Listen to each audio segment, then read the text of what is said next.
Hola, ¿qué tal? ¿Cómo están? Buenos días, bienvenidos, bienvenidas. Comienza Asturias al Día en este jueves 25 de septiembre. Hoy me acompañan en el estudio Carolina López, que es la diputada de Vox en la Junta, Andrés Ruiz, diputado del Partido Popular en la Junta General del Principado, Xabel Vegas, diputado de Izquierda Unida, convocatoria por Asturias, y Jacinto Braña, diputado del Partido Socialista. Con ellos queremos hablar de algunas de las cuestiones que escuchamos en estos 2 días del debate de orientación política, del debate sobre el estado de la región, que como saben, se desarrollaba el martes con la intervención del presidente Barbón y ayer miércoles con la intervención de los distintos grupos políticos y también las réplicas del presidente Barbón. Mañana, día 26, mañana viernes, es el pleno de votación de las propuestas de resolución que ya han presentado los distintos grupos políticos. Por lo tanto, esas conclusiones en torno al debate de orientación política van a centrar el programa de hoy. Ya saben que se habló de muchas cosas, entre otras del peaje del Huerna, que estuvo presente en prácticamente todas las intervenciones de los representantes políticos durante este debate, un debate que, como les decía, tiene mañana su último día con ese pleno de las propuestas de resolución.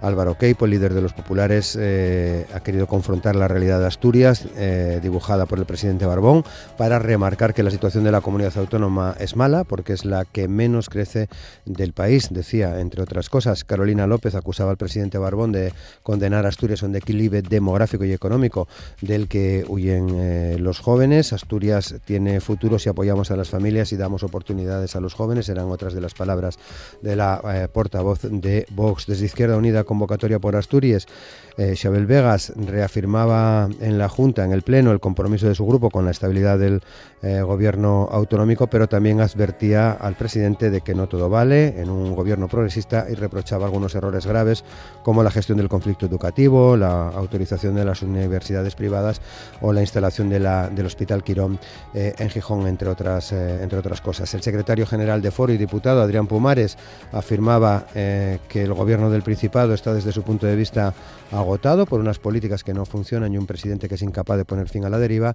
Y Covadonga Tomé, también en el grupo mixto, planteaba en este debate, pedía a Barbón que multiplique el estado de bienestar, apostando por fomentar el acceso a una vivienda digna, que no puede ser un bien de mercado sujeto a la especulación. Todo ello entre otras cosas. Desde el Partido Socialista, su portavoz Dolores Carcedo enfatizaba que el presidente ha expuesto reformas y medidas para maximizar y capitalizar todas las oportunidades disponibles, haciendo hincapié en las directrices gubernamentales para el resto de su mandato, que contemplan compromisos y propuestas orientados, por ejemplo, al presupuesto del próximo año 2026, que es un debate que tendremos a continuación. Es otro de los grandes debates, el de la ley de presupuestos, que veremos en esta última parte del año en la Junta General del Principado. Y en medio de todo esto llegaba una confirmación, la planteaba el presidente Barbón, que era la confirmación del aumento del suministro eléctrico en el Principado hasta 2030 y la incorporación de nuevas infraestructuras estratégicas de transporte y distribución de energía, como el Anillo Central. Son algunas de las cosas que se dijeron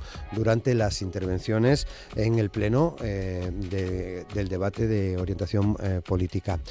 En unos segundos nos metemos también en materia. Asturias al Día, con Roberto Pato. Y con Amor Argüelles en la realización técnica del programa, saludamos a nuestros invitados en el día de hoy. Xabel Vegas, ¿qué tal? Hola. ¿Cómo estás? Hola, buenos días. Muy buenos días. Carolina López, ¿qué tal? Hola, buenos días. Andrés Ruiz, ¿qué tal? Buenos días. Muchas gracias. Y Jacinto Braña, ¿qué tal, Jacinto? Hola, muy buenos días. Muchas gracias.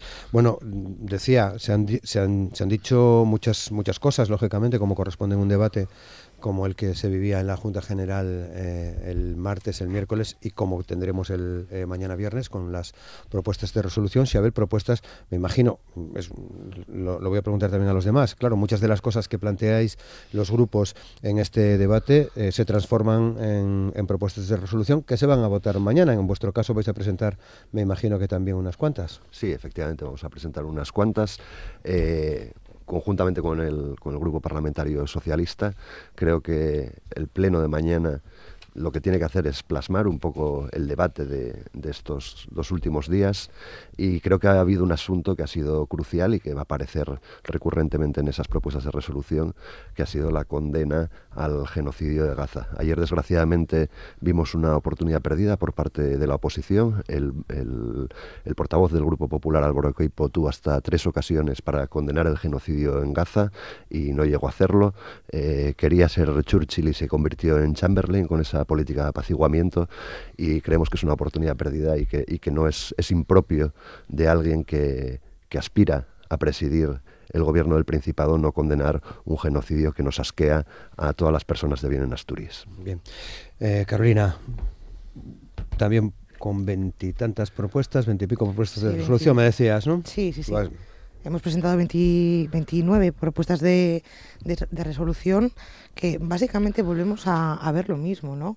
Cada año que pasa con los socialistas en el poder, pues es un año perdido. Asturias pierde oportunidades para crecer, para ser una tierra de verdad fuerte y próspera, y básicamente hemos vuelto a incidir en las mismas propuestas. Ayer decía Adrián Barbón que ahora para ellos eliminar el peaje del Huerna es prioritario. Pero cada año, cada mes, cada pleno, vemos que los socialistas, si algo surge, ¿no? Hay algún fuego en ese momento, es prioritario para ellos. No tienen una planificación, no tienen una organización, y al final pues así está Asturias.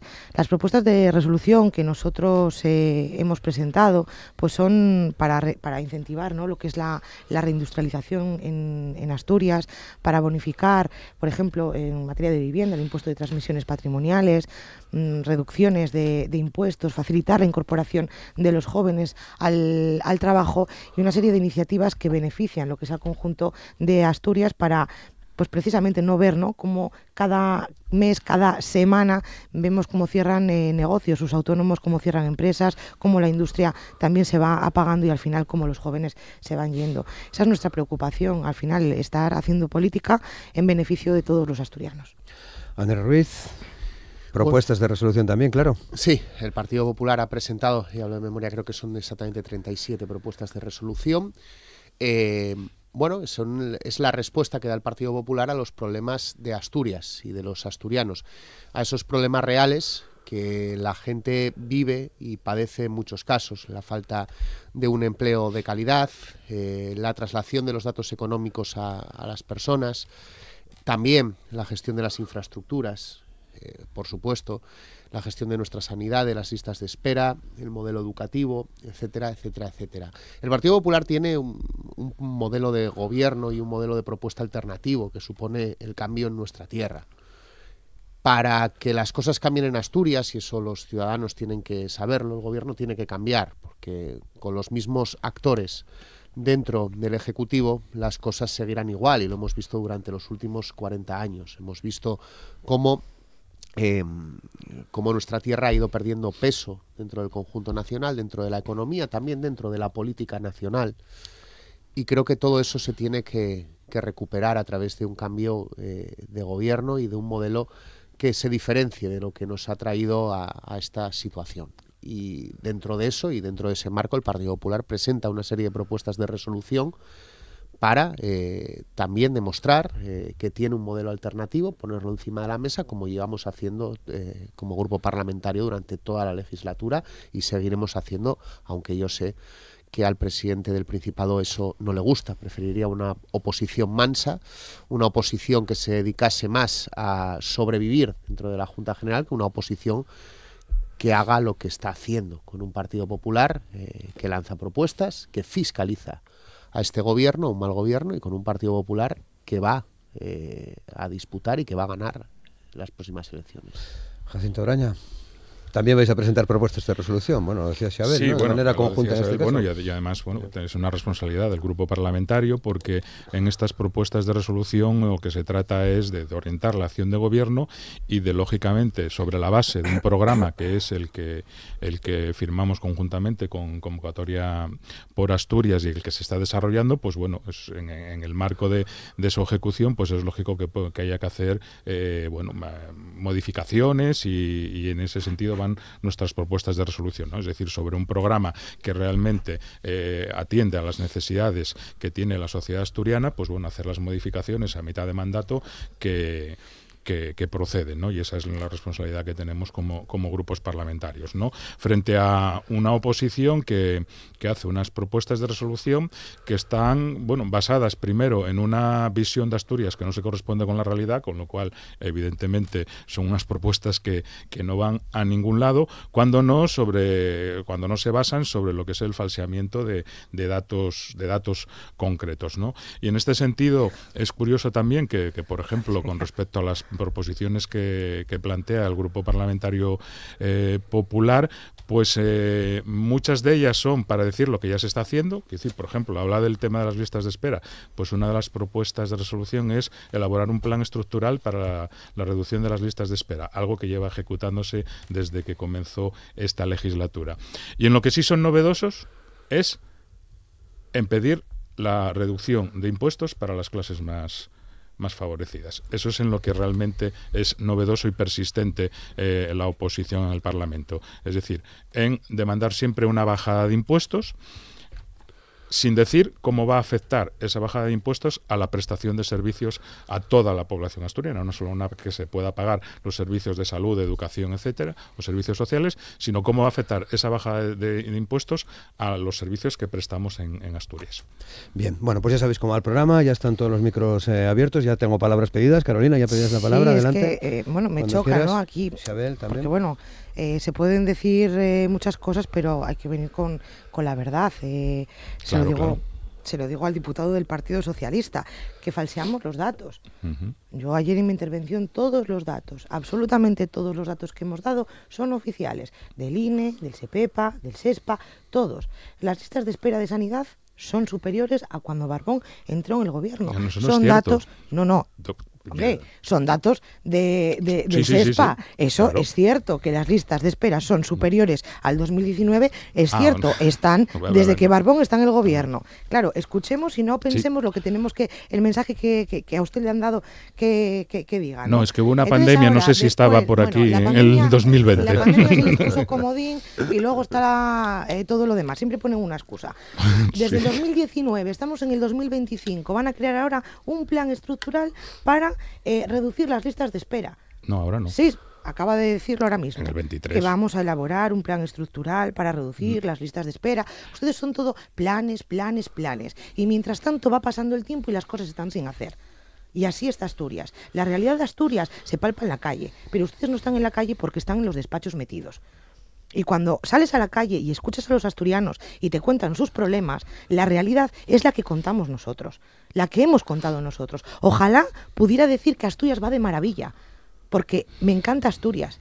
Y si estoy aquí es para luchar y para recuperar esa Asturias que yo tuve la suerte de vivir, en la que había trabajo, en la que había ilusión, en la que había industria, en la que había autónomos, en la que había empresas y, por supuesto, había jóvenes. Y todo eso, las políticas socialistas de todas estas décadas nos lo han quitado absolutamente todo. Y no solamente por las políticas socialistas. Andrés, y me dirijo ahora al diputado del Partido Popular, hablabas de una oposición mansa. Que Barbón quiere una oposición mansa. Hasta ahora el Partido Popular ha sido una oposición mansa. Hasta habéis quitado diputados del Partido Popular en votaciones por cortesía parlamentaria con el Partido Socialista. Eso es una oposición mansa. Lo que pasa es que estáis viendo ahora mismo que Vox viene con fuerza, que Vox dice la realidad de lo que se palpa en la calle y entonces estáis cambiando vuestro discurso. Pero es que hasta ahora no habéis hecho nada. Y a nivel nacional, cuando habéis tenido el poder, no lo habéis hecho. Habéis seguido con las políticas continuistas del Partido Socialista. Entonces vamos a ser serios aquí todos y vamos a hablar con la verdad. ¿Estamos aquí todos para defender los intereses de los asturianos o han venido ustedes para defender los intereses partidistas? En Vox lo tenemos claro, los intereses de todos los asturianos. Isabel. Sí, decía Carolina que la realidad se palpa en la calle, efectivamente se palpa en la calle. Y para palparla en la calle existen herramientas sociológicas y demoscópicas. Y de hecho, en todas las encuestas de satisfacción de nuestro sistema sanitario, Asturias está a la cabeza de las comunidades autónomas. O sea que yo creo que Vox nos traslada en todas las encuestas de satisfacción de los sistemas sanitarios de las comunidades autónomas. Asturias está a la cabeza. Pero vamos a ver, ¿has visto las listas de espera, Carolina, cómo han crecido? Carolina, no te he interrumpido, disculpa. Por partes. No, hombre, pero es que encuestas demoscópicas, ¿quién las hace esas encuestas tú? Los sociólogos Pero, que por son favor, los por las listas de encargados espera que hay, las ello. quejas que hay continuas de los En fin, asturianos.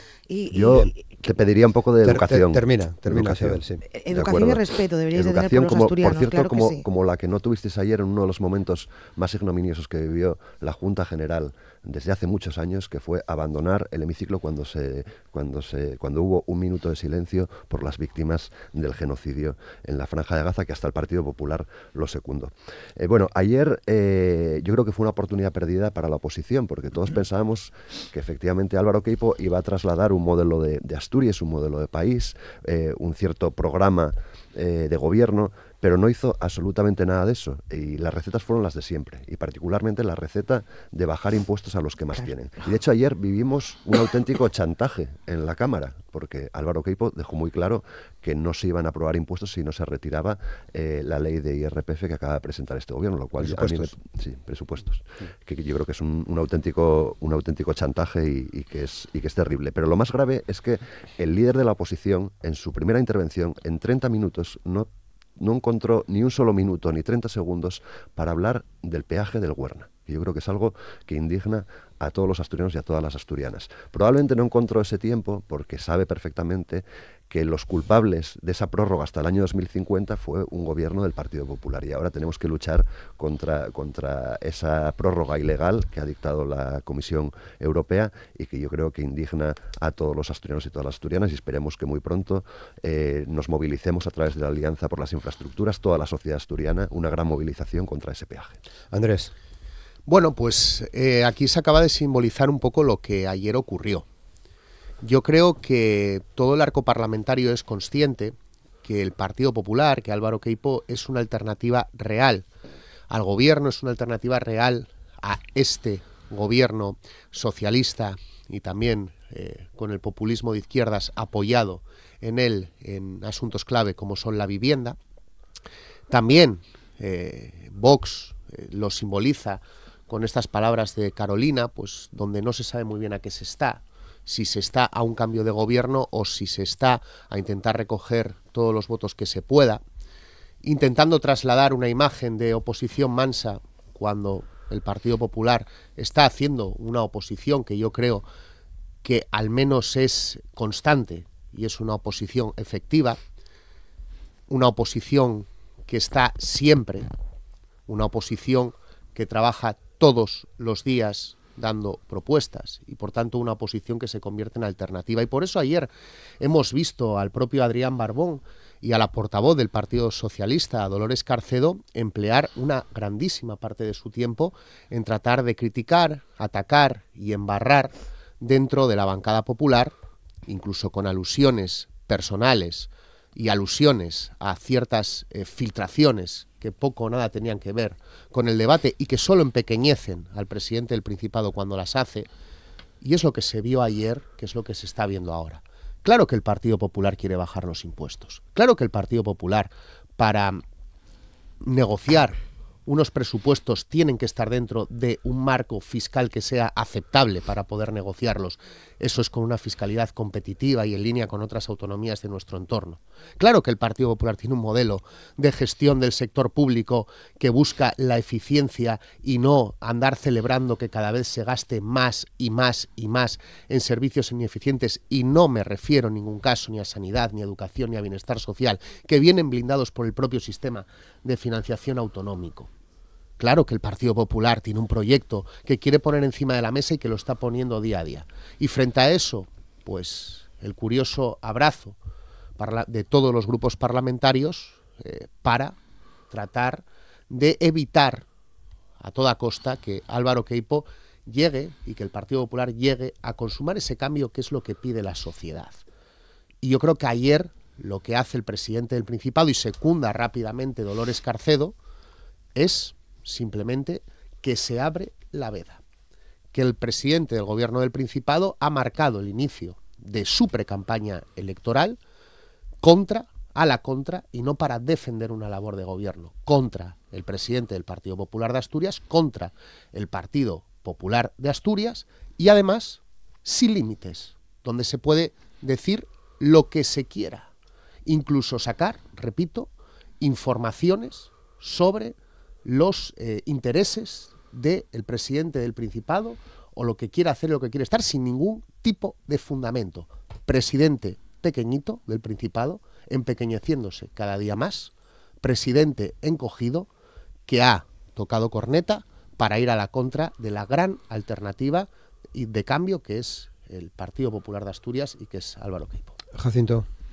Sí, bueno, evidentemente debimos asistir a dos debates diferentes, ¿no? Porque está claro que por parte de la oposición como digo, se planteó una Asturias que es irreal, falseando, manipulando. ¿Pero por qué es irreal? ¿En dónde manipulamos y dónde falseamos? Sí, explícalo, si no te quedes solamente en el titular. Sí, por ejemplo, en el tema de las listas de espera. ¿Qué falseamos en las listas de espera? ¿Lo está falseando el SESPA? Que están bajando, sí, que están bajando las listas de espera. ¿Las listas de espera son superiores al 2019? Pero, ¿sí o no? Sí, Señora, va a contestar. Señora López, si quiere hablamos del 2019, de la crisis de la pandemia, de cómo las políticas progresistas permitieron salir de la mayor crisis sanitaria de este siglo. Si quiere hablamos de eso, pero yo creo que el debate de orientación se refería a esta legislatura. Con Señora las listas López, de espera que a esta en la legislatura. No, contentos no está, y el señor presidente pues lo dijo. No diga pero que pintamos una realidad que no existe. Hay unas listas de espera en las que hay miles de asturianos esperando para ser atendidos. En Asturias ¿sí o no? y en todo el mundo. En Asturias y en todo el mundo, porque las listas de espera son intrínsecas. No es mal de muchos, pero es el Partido Socialista y así nunca vamos a poder. Deja que termine. Para aclararnos, sí. Termina. Yo me estoy refiriendo, lógicamente, a esta legislatura, la que comienza en el 23, porque si quiere hablamos del 19, como digo, y hablamos de la gestión de la mayor crisis sanitaria habida en este siglo XXI. La gestión, tanto en el ámbito sanitario como en el ámbito social, ¿no? Porque podríamos hablar de los ERTES y cómo las políticas progresistas, en este caso del gobierno estatal, pero también del gobierno autonómico, pues contribuyeron a que la crisis económica derivada de una situación como aquella no fuera tal. Pero centrándonos en lo que es en el día de hoy y en lo que es esta legislatura, este debate de orientación es en la mitad de la legislatura que empezó en el 23. Entonces, lógicamente, los datos los tenemos que referir al 23, porque si evaluamos a partir del 19 podemos remontarnos a la prehistoria para evaluar, pero tenemos que evaluar la gestión de este gobierno en esta legislatura. Y en ese sentido es donde digo que ustedes falsean datos. Hablan de que disminuye la población en Asturias, cuando es absoluta mentira. Hablan de que los jóvenes se están... Ahora te doy la palabra, Carolina. Hombre, es evidente que ha aumentado la población. Hablan de que se están yendo los jóvenes y no de los que vienen. Lógicamente el saldo, la gente se puede mover. Hablan, por ejemplo, de que los profesionales sanitarios, y bueno, como es en el área en el que llevo, se están yendo y no quieren venir a Asturias, cuando es absolutamente mentira. En este periodo ha aumentado el número de profesionales sanitarios, médicos, enfermeras, auxiliares, en un esfuerzo grande precisamente por enfrentar los retos que tenemos. Ha aumentado también la plantilla en el ámbito de la atención a las personas mayores en el ERA. Es decir, hay todo un esfuerzo. ¿Es suficiente? Evidentemente no. Estamos enfrentando un cambio importante que tuvo un origen en un punto, digamos, de inflexión, como decía, en esa pandemia, pero también un cambio en el contexto internacional, donde el tema de la ruptura del multilateralismo está teniendo impacto en las relaciones económicas, y a eso hay que adecuarse. Y en ese sentido se está trabajando, se comentaba, poniendo los cimientos para que Asturias pueda salir más fuerte de esta situación, con el tema del anillo central, para permitir que haya un acceso, garantizar el acceso a la energía suficiente y barata, ¿no? Y también apostando, como no, por la descarbonización, porque aquí hay un elemento, y aquí sí quería decir un momento, que sobre todo vos habla que la descarbonización es un invento de la Agenda 2030 y una locura. La descarbonización no solamente tiene que ver, lógicamente, con el impacto que hay en el cambio climático y con trabajar. La descarbonización, señora López, tiene que ver con el nivel de contaminación que tiene la población asturiana. Cuando se habla de descarbonizar, y es algo que no se va a parar, no solamente estamos pensando en el cambio climático y en que se reduzcan los grandes eventos catastróficos como consecuencia de él. Estamos pensando en la gente que vive en las ciudades, en Gijón, y que, lógicamente, cuanto más descarbonizada esté Arcelor, mucho mejor irá su salud. En eso estamos pensando, y ustedes no están pensando en ellos. Carolina. Bueno, lo primero, desde Vox lo que queremos no es un cambio de gobierno, lo que queremos es un cambio de políticas, que es muy distinto. De nada sirve cambiar fichas rojas por fichas azules y las políticas siguen siendo las mismas. Y en eso es lo que trabajamos en Vox, y trabajamos todos los días, en la calle. Hacemos política absolutamente todos los días, no solamente el fin de semana. Hacemos, por tanto, una oposición constante al gobierno. La pandemia, Jacinto, fue en el 2020. Estamos en el 2025. 2025. Siempre ponen la excusa, será el 2030 y seguirán hablando ustedes de la pandemia. Nosotros no hemos dicho que ya hemos perdido población. ¿Ha aumentado ligeramente la población? Sí, muy ligeramente. ¿Pero qué hemos perdido? Población activa. ¿Qué estamos perdiendo? Jóvenes. ¿Qué estamos perdiendo? Nacimientos. Nacen menos niños. Cada año 600 niños menos que nacen en Asturias con las políticas que ustedes defienden. Las políticas de natalidad que están aplicando no funcionan porque cada vez nacen menos niños. Y lo que decimos en Vox es que sin niños, sin jóvenes, ¿qué futuro tiene Asturias? ¿Tenemos la tasa de natalidad más baja de España? ¿Sí o no? ¿Ese es dato inventado o es un dato oficial del INE? Es cierto, pero ese es cierto. El tema de la tasa de natalidad es a nivel... tasa de natalidad es más un problema baja de europeo, España. es decir, que tengamos tenemos 2 décimas más arriba o abajo, es un problema europeo. Tasa así de que no me natalidad diga que es de más Asturias. baja de España. No, de Europa. Estamos entre las más bajas de Europa, pero le digo que es un problema de Europa. No, por tanto, los datos, es un problema de Europa. Los datos no los inventamos. ¿Tenemos la tasa de envejecimiento más alta también de España? Afortunadamente. Bien, pero ¿por qué tenemos la tasa de envejecimiento más alta? Pues porque tenemos un buen sistema de salud y la gente aquí vive más tiempo. Jóvenes, Vaya por porque Dios. tenemos un problema estructural, faltan jóvenes. Las personas mayores de 64 años tenemos una mayor longevidad porque tenemos un buen sistema de salud que atiende. No me vayan por ahí. No, porque no es así. La tasa de envejecimiento se mide por en función de los jóvenes y las personas mayores que hay. ¿Tenemos más personas mayores de 64 años que jóvenes de 16? ¿Sí o no? Sí, pero no. El doble de personas mayores que jóvenes de 16. Tenemos el doble de personas mayores de 80 años que de 0 a 3.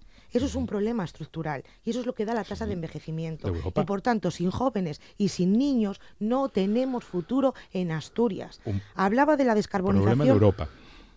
Problema en Asturias acuciante, Asturias que vamos a la cola de España con las Europa. Políticas que ustedes aplican que no están funcionando y siguen a que se apliquen las mismas políticas. Si no funcionan, habrá que cambiarlas. Bien, la descarbonización es una descarbonización express y suicida por cómo se ha hecho. Se ha hecho a las bravas, sin tener una alternativa que garantice la producción energética, que haya garantizado todos los puestos de empleo que se han perdido. Eso es lo que se ha hecho y eso es lo que criticamos. Ahora, ¿qué tenemos? Una falta de producción energética. Eso lo hemos avisado desde Vox desde el principio y han hecho caso omiso y oídos sordos. Ahora de repente, no, es nuestra prioridad la producción energética en Asturias. Después de haber permitido que se demolieran las térmicas y que se cerraran las minas. No tienen ustedes una planificación, no tienen ustedes un programa para Asturias. ¿Por qué? Porque van improvisando todas las políticas y apagando los constantes fuegos que les van surgiendo. Xabel. Sí, bueno, yo creo que escuchamos unos discursos, propios efectivamente de un grupo parlamentario negacionista que niega el cambio climático, que me imagino que ahora relacionará también el paracetamol con el autismo, como ha hecho el presidente Trump, pero que mezcla datos ciertos con otros que son absolutamente falsos, que confunde, coge como referencia para hablar de las listas de espera el año 2019, justamente el año previo a la pandemia, que es un disparate, que es un auténtico disparate en el que no ha recuperado los Carolina, datos. La educación en política yo creo que también es un valor. Pues dejen de y mentir. entonces no interrumpir, yo creo que es un valor muy necesario en estos tiempos, Estamos en un debate, en estos tiempos Xabel, de crispación.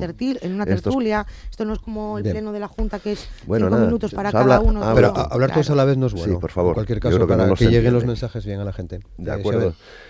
no decía eso, que coger el año 2019 como año de referencia para las listas de espera es un disparate, porque efectivamente la pandemia generó un impacto en nuestro sistema sanitario, pero en todos los sistemas sanitarios españoles y europeos, ¿no? Entonces yo creo que es una barbaridad. Se dicen cosas que son mentira directamente, como que estamos perdiendo jóvenes. No es cierto. Ayer el presidente Barbón, de hecho, enseñó los datos y cómo precisamente estamos recibiendo más jóvenes de los que exportamos, ¿no? Y yo creo que es muy grave ese discurso que hace un totum revolutum de todo y que pretende confundir y crear además una especie de Asturias apocalíptica que no se corresponde en absoluto con la realidad.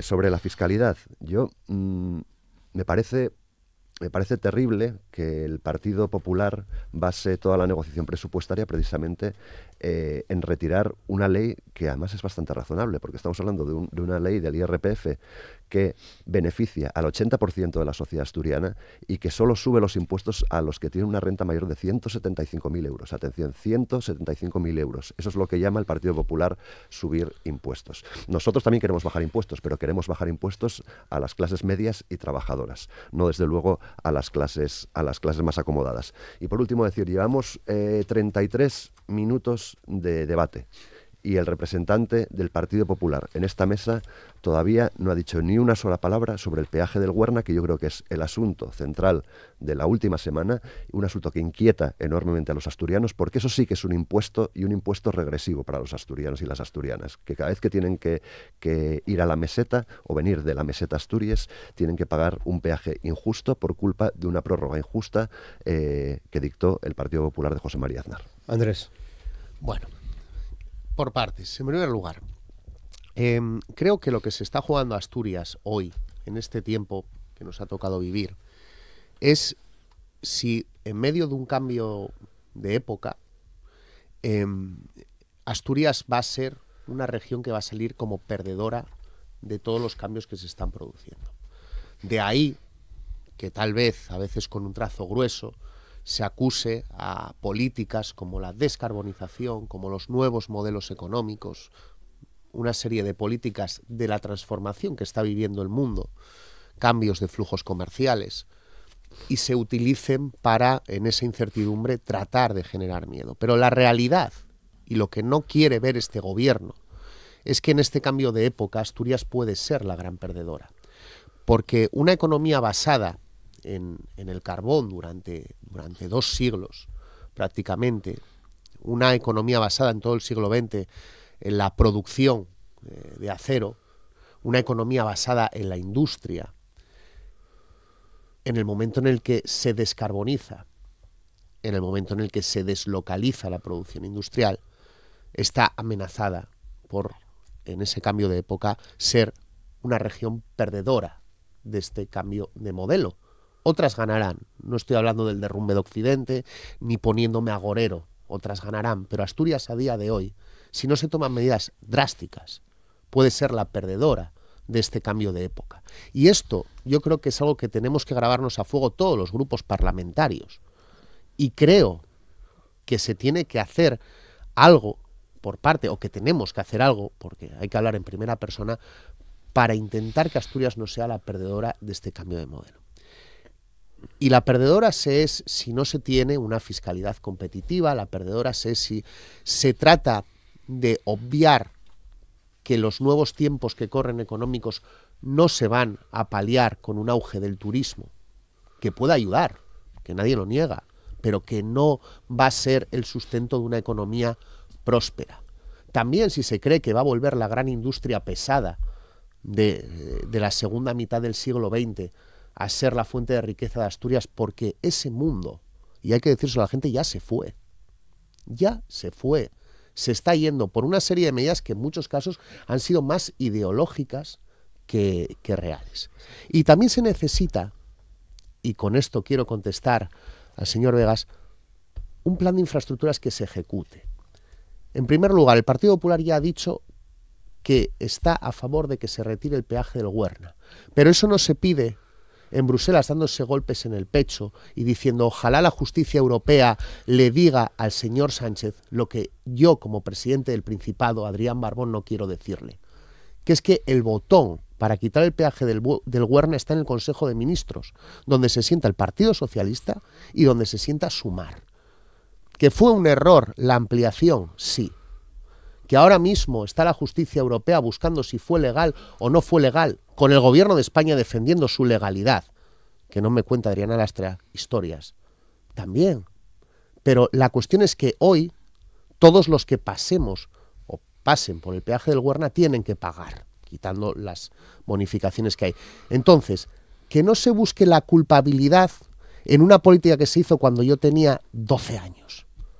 Que se busque la culpabilidad por parte de los grupos, o la responsabilidad, porque ya no es culpa, es responsabilidad de quitar el peaje del Huerna a quien la tiene, que son el Consejo de Ministros, que es el presidente del Gobierno de España, y que son los partidos que conforman ese Consejo de Ministros, donde aquí hay un representante de cada uno, un representante del Partido Socialista, y además podría ser un representante de otro partido de la izquierda, pero no, en este caso el representante de Sumar en Asturias, y de Sumar también una persona de la ejecutiva de Sumar en el conjunto de España. Por tanto, no diluyamos la responsabilidad. Ayer Álvaro Queipo ha ofrecido cualquier tipo de ayuda necesaria al presidente del Principado de Asturias, Adrián Barbón, para poder ir a Madrid y reclamar el fin del peaje del Huerna, que es lo justo y es lo necesario. Jacinto.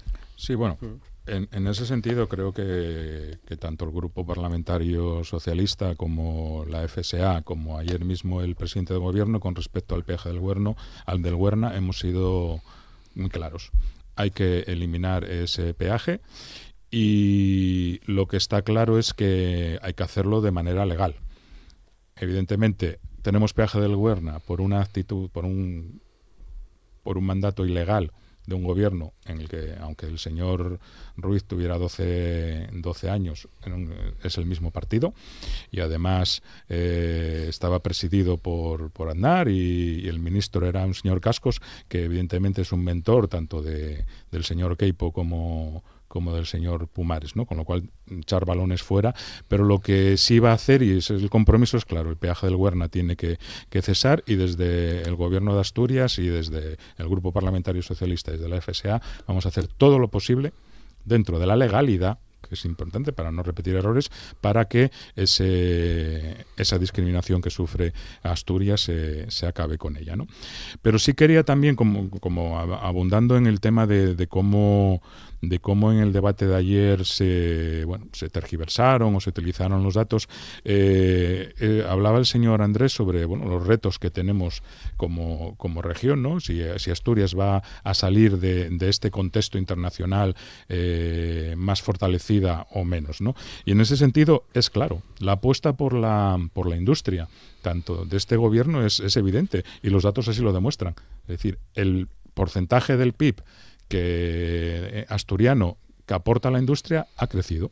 Estamos por encima del 20%, por encima de la media de España. Y ese es el compromiso de este gobierno, donde la industria va a ser un elemento fundamental del desarrollo económico de Asturias, complementado con otros elementos, como puede ser el turismo, que también está creciendo y que también está aportando en riqueza. Y que tenemos que estar, y en este sentido está claro, y ahí tenemos que estar muy atentos a que este desarrollo turístico sea un desarrollo sostenible, y lógicamente, como no puede ser de otra manera, compartimos con nuestros socios de gobierno el que el turismo es una oportunidad, pero es una oportunidad que debemos mantener para que sea sostenible y que realmente contribuya a complementar lo que es el fundamento económico de Asturias, que es la industria. La industria, lógicamente, del acero, que es fundamental, pero también las industrias, las nuevas tecnologías, el desarrollo biomédico, etcétera. ¿Terminaste? Sí. Carolina. Sí. Respecto al peaje del Huerna, ¿no? Yo escucho a los diputados socialistas de nuestra prioridad, nuestra intención, vamos a hacer todo lo posible por eliminar el peaje del Huerna. Es el mismo mensaje que cuando nosotros queremos sacar al lobo del Espre, pero no han movido un dedo para hacerlo. Pero ni un dedo. Ahora van a ir a la Comisión Europea a presentar un informe, cuando es la propia Comisión Europea la que ha pedido al Gobierno de España que elimine el peaje del Huerna. Lo que tienen que hacer es ir al Gobierno de España, a Pedro Sánchez, que parece que Bueno, pues no hay mucho valor para hacerlo, para que se elimine de una vez este peaje del Huerna, que por supuesto es injusto. Dejar de echar balones fuera y asumir lo que tenemos ahora mismo y darle una solución, porque ponéis más excusas que soluciones. Siempre es el mismo discurso. Tenemos este problema, estamos en ello, ya veremos, vamos a ver de qué manera, y al final pasan los días, pasan los meses y pasan los años y estamos en el mismo punto de partida. En cuanto a la industria, has dicho que la industria sube. Yo, los datos que aparecen oficiales es que la facturación de la industria sube un 1,9% en julio y suma 2 meses de incrementos.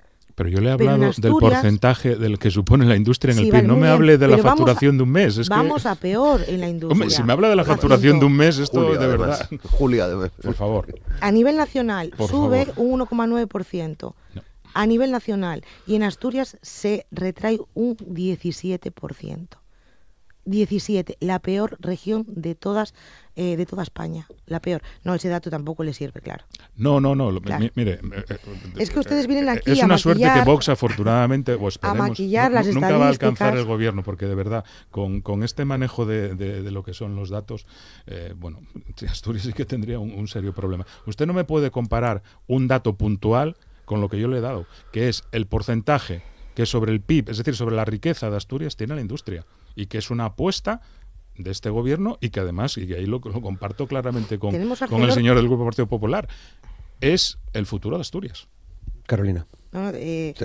Tenemos Arcelor pendiente de un hilo. Cada vez la de industria va a menos. Y ustedes siguen en el mundo de Yupi. En el mundo de Yupi engañando a los ciudadanos. En los últimos años hemos perdido miles de puestos de empleo en industria. Miles de Otro puestos dato de que no empleo. se corresponde con la realidad. Hombre, ¿verdad? vamos a ver. Tengo Hombre, aquí sí, los claro, datos, si me va a hablar de los 60, sí. No. tengo... Si me va a hablar de los años 60, entonces No. lo dejamos y ya está. Oiga, los datos del SEPEPA, ¿vale? Del SEPEPA. Sí. El peso que tiene la industria en contratación de empleo es de un 10% aproximadamente. Frente al sector servicios, cada vez la industria tiene menos peso en Asturias. Hombre, pero, o sea, no venga aquí a inventar los datos. Hombre, pero...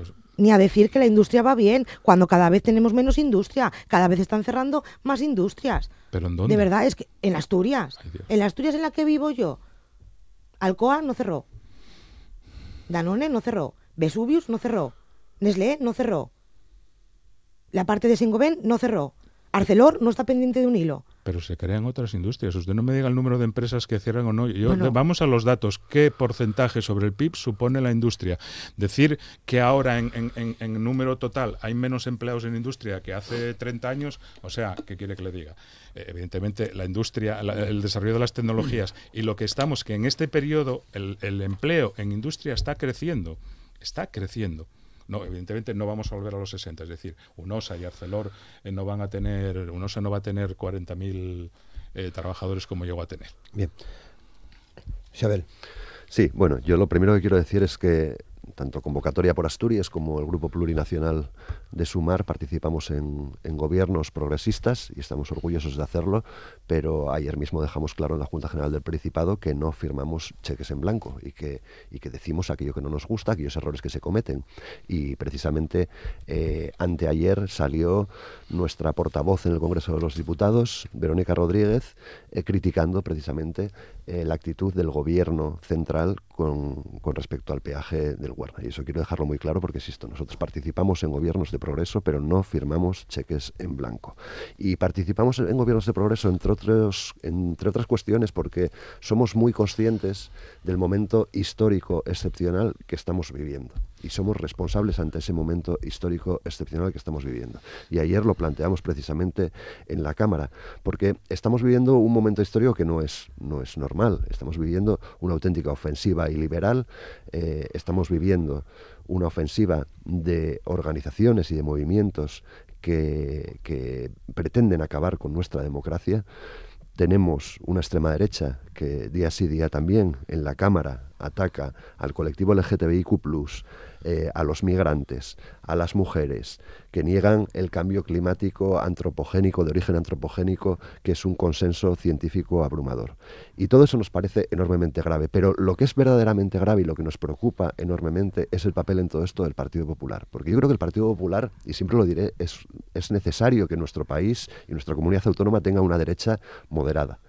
Pero el problema es que en este momento histórico donde el Partido Popular debería hacer un ejercicio de responsabilidad, lo que está haciendo es dejarse abducir precisamente por el discurso de la extrema derecha, y eso nos parece enormemente grave. Nos gustaría que el Partido Popular se pareciera más a la CDU alemana y menos al Partido Republicano de Estados Unidos, que cada vez es menos el Partido Republicano tradicional y más el Partido Republicano de Donald Trump. Por eso yo creo que gobierne el Partido Popular forma parte de la más absoluta normalidad democrática, nos puede gustar más o menos, pero forma parte de las reglas del juego. Pero lo que es grave y lo que es enormemente peligroso es que el Partido Popular esté siendo cada día más correa de transmisión de mensajes autoritarios, de mensajes que pretenden negar nuestra democracia, y que está yendo a la cola de un partido que ha demostrado ser un partido de extrema derecha y un partido neofascista. Andrés. Bueno, el señor Vegas tiene que pintar una épica en esta vida, y es la lucha absoluta y encarnizada contra un mal que acaba de calificar de neofascismo. Bueno, y ahí mete al Partido Popular, por supuesto, con comentarios casi tan insultantes, faltas de respeto, de decir, antes de empezar esta tertulia diciendo que Keiko es Chamberlain. Mira, señor Vegas, es decir, que hable de alternativa y liberal, un populista de izquierdas, y que crea que eso tiene algún tipo de credibilidad, es un chiste. Es un chiste porque además los valores fundacionales de vuestras corrientes ideológicas son una contestación a las democracias liberales. Eso es el socialismo primigenio, una contestación a las democracias liberales que salen de la Revolución Francesa. Eso es lo más iliberal que se hizo. Entonces, ahora que se hable de... No, es que es iliberal lo que está ocurriendo con ciertos partidos, y el Partido Popular es casi un colaboracionista de esto. No. Lo primero, Vox no es Alternativa por Alemania. Su hecho fundacional no es la Alternativa por Alemania. ¿En serio? Vox es un partido que nace de un exmiembro del Partido Popular, que por cierto tuvo muchos cargos. No, estoy diciendo alguna mentira, Carolina. O sea, es decir, no son un partido que hunda sus raíces en la dictadura franquista. Yo sé que la necesidad de Pedro Sánchez y la necesidad de las izquierdas para poder mantener esta amalgama de gobierno donde se gobierna con partidos que tienen su origen en el terrorismo iliberal de ETA, donde se gobierna con partidos que han intentado romper la Constitución, eso sí que es iliberal, en un territorio, y que han intentado subvertir el orden constitucional y democrático de España. Para mantener todo eso hay que contar que existe un mal menor, para intentar amalgamar a todos los votantes que en tiempo de turbulencias tienen miedo y tienen un perfil de izquierdas, para intentar que no vean el cambio y que no vean lo que está ocurriendo a día de hoy en España. Hay que pintar un mal mayor, y ese mal mayor, por supuesto, tiene que hundir las raíces en una supuesta vuelta del franquismo. Y yo no soy una persona de Vox, ni soy sospechoso de ser de Vox, porque si quisiera ser de Vox sería de Vox y me afiliaría a Vox. Yo soy del Partido Popular y creo, además, profundamente en las raíces del Partido Popular, en el humanismo cristiano, en la democracia cristiana, en el conservadurismo liberal. Yo creo en todo eso, y hay cosas de Vox que no me gustan, pero de ahí a decir que Vox prácticamente es un partido neofranquista, neofascista, con el que no se puede gobernar, y que incluso tiene similitudes, como lo llegué a escuchar ayer, con Alternativa por Alemania, sí, es claro que sí, intentar engañar, y se engaña, repito, y con esto concluyo, y se engaña para que no se vea que quien gobierna con iliberales es Pedro Sánchez, a nivel de España, con iliberales que defienden todavía a día de hoy los hechos, los asesinatos de ETA, y con iliberales que intentan camuflar que aquí se intentó subvertir el orden democrático y constitucional en un territorio. Bien, nos quedan muy pocos minutos. Ya a modo de conclusión, no tenéis la palabra, vais a tener la palabra todos. Simplemente era para advertiros que ya tengo que tasar un poco más el tiempo, o sea, con cierta brevedad. Si Abel. Sí, muy brevemente. Sí. Efectivamente, nos da miedo Vox, y nos da miedo que gobierne Vox, y nos da miedo que gobierne de la mano de vosotros. Y nos da miedo imaginar un Asturias donde Carolina López pueda ser consejera de Medio Rural. Nos da miedo un Asturias donde Gonzalo Centeno pueda ser consejero de Hacienda. Nos da miedo un Asturias donde Javier Jové pueda ser consejero de Educación. Atención. O nos da miedo un Asturias donde Sara Rouco pueda ser consejera de Derechos Sociales. Yo la veo Y lo que nos maravillosa. gustaría es que vosotros fuerais el partido democrático, moderado y comprometido con la estabilidad de este país que os estáis alejando de ser. Y eso es enormemente grave para nuestra estabilidad y para nuestra democracia. Y os hago un llamamiento para que volváis a la senda de la moderación y a ser más parecidos a la CDU alemana. Carolina, ya con cierta brevedad, por favor. Sí, Ya estamos en los últimos a mí minutos del en programa. Vox lo que me preocupa es el declive del medio rural. Lo que me preocupa es cómo los ganaderos cada día que pasa alimentan al lobo con su ganado frente a la inacción del gobierno. Me preocupa la falta de infraestructuras, la falta de servicios sanitarios, la falta de atención social, que recordemos que hay más de 3.000 personas mayores esperando por una plaza residencial.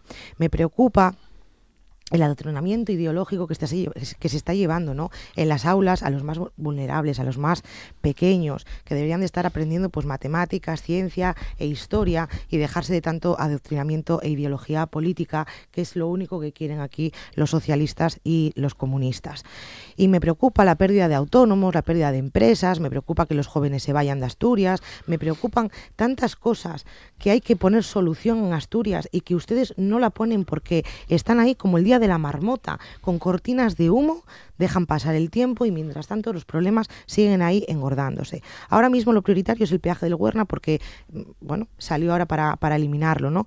Pero es que tenemos la autovía del suroccidente, tenemos pendiente el desdoblamiento del corredor del Nalón, 40 años que llevan los vecinos de Callés esperando por la variante de Callés.